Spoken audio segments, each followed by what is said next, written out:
The juice is loose! Or it would be, if it weren't contained by those miraculous contraptions we call juice boxes. The handy packages are a ubiquitous part of school lunches throughout much of the world, and we all love them for it. But how did they infiltrate our lunchboxes to become one of the biggest staples of childhood? Well, today we're going to take a look at how juice boxes took over school lunches.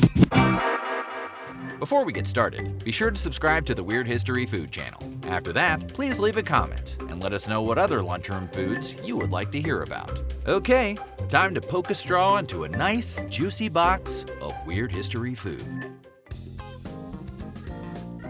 It feels like juice boxes have been around since the dawn of civilization, but the truth is they were invented by a guy named Reuben Rosing in 1963. Rosing hailed from Sweden, but it wasn't until he was studying economics at Columbia University in New York that he first encountered a self-service grocery store. It was still a relatively new phenomenon, but Rosing correctly identified it as the wave of the future. After returning to Sweden in 1920, he started a packaging company that specialized in dry food cartons, and that company became a leader in its field. But Rosing quickly realized that dry food was only one part of the market.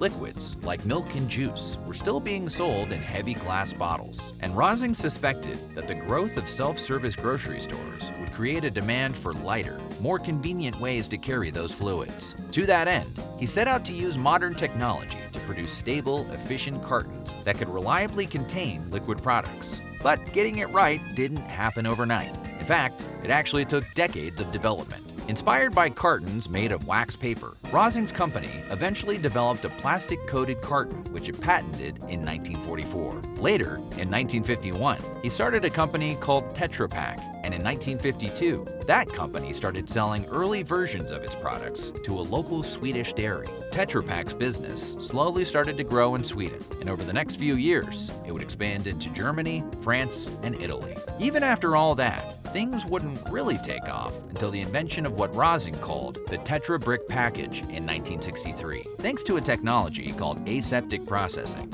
liquids in a Tetra Brick package didn't require refrigeration, and the aseptic processed Tetra Brick package is what we now think of as a juice box. In case you go back in time and find yourself in a situation where you need to invent the juice box the way Marty McFly invented the skateboard, grab a pen. Juice boxes are made from polyethylene, aluminum foil, and something called liquid packaging board, which is basically 6 layers of paper. The paper makes the box, the aluminum foil keeps light and air out, and the polyethylene is the outer layer you print all the graphics and other information on. It may never come up, but if it does, now you can do it. The Tetra Brick was initially considered ideal for sales in developed countries and hot climates. But once it was on the market, Tetra Pak's business exploded. The brick's advantages were obvious, and it quickly became the standard for storing everything from milk and juice to sauce and soup.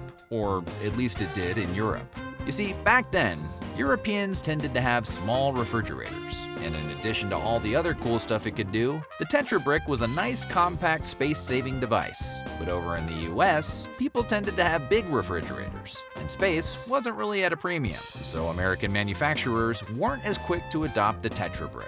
That being said, even for Americans, there was at least one food-related area where the advantages of the Tetra Brick became quickly apparent: juice storage for kids. Kids spend a lot of time away from home, especially when school is in session.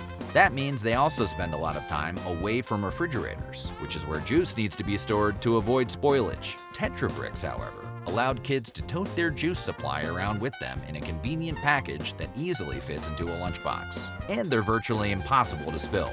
They also allowed parents to stock up on the kind of juice their kids like, and then store it anywhere from a kitchen cabinet to the trunk of a car without having to worry about it going bad. Despite the popularity, American consumers found it difficult to drink from those early juice boxes. It could have been a big stumbling block for the Tetra Brick, but while preparing to introduce it to the US marketplace, a designer named Lynn Tilley came up with the idea of including a bendable straw with the package and adding a hole to the top that the straw could perforate. The juice box bendy straw has been widely hailed as the single most important invention in human history. Citation needed. And the first juice boxes complete with bendy straws started appearing in American supermarkets in the early 1980s. The juice box has been a standard part of the American schoolyard experience ever since. The answer to who made the first juice box greatly depends on how you define juice box. For example, the juice concentrate-based product Capri Sun was being sold in pouches on the German market as early as 1969. But Capri Sun comes in a pouch, so technically not a juice box. When it comes to box-shaped juices, the first was likely a brand called Adam and Eve, which started using Tetra Brick style packaging for its apple juice as early as 1982. Their ads even feature a trademark next to the word juice box, indicating that the term itself was still so new they thought they could own it. They don't, in case you were wondering. Those early ads boasted that the contents of a juice box would stay fresh for 6 months and wouldn't leave a plastic or tinny taste in the mouth of the consumer. They weren't hyper-focused on selling to school kids yet, but they did state that juice boxes were ideal for singles, kids, and people on the go, although that singles claim may have been wishful thinking. To date, Juicy Juice has not made an appearance at the club. Shortly after their release, the juice box market exploded. One of the first big manufacturers to jump on the bandwagon was the Coca-Cola subsidiary Minute Maid, which started advertising its apple, grape, and grapefruit flavored juice boxes in 1983. Soon after the Minute Maid boxes hit the market, High C followed suit and started advertising their juice boxes on television. Demand for Tetra Brick soared, and Tetra Pak's US affiliate saw sales jump up over $100 million by the end of 1983. Business analysts predicted that the market for juice boxes would only continue to grow, and the company could barely build new factories fast enough to keep up with the growing demand. The rest, as they say, is juice box history. By the end of the 1980s, juice boxes were as synonymous with childhood as cartoons and chickenpox. But there was a dark side to the seemingly flawless invention. In 1989, the New York Times published an article detailing the complaints of environmentalists who weren't really loving the whole juice box thing. Turns out, the recycling facilities of the time, which were designed to process common materials like glass, aluminum, and plastic, weren't equipped to handle the kinds of materials used to make juice boxes. Long story short, the boxes just collect in landfills. As of 2017, 25% of Tetra Pak's products were being recycled, and the company even bragged that it would have that rate up to 40% by 2020, though it later backed down on that claim. Of course, recycling only works if people remember to separate the recyclables from the trash, and kids aren't great at that. Some schools have even banned juice boxes because their youngest students don't understand how to properly dispose of them. The packaging isn't the only controversy. There's also what's inside the juice boxes, the juice itself. First of all, many juice boxes don't contain 100% juice, and even many of the ones that do aren't quite what they seem.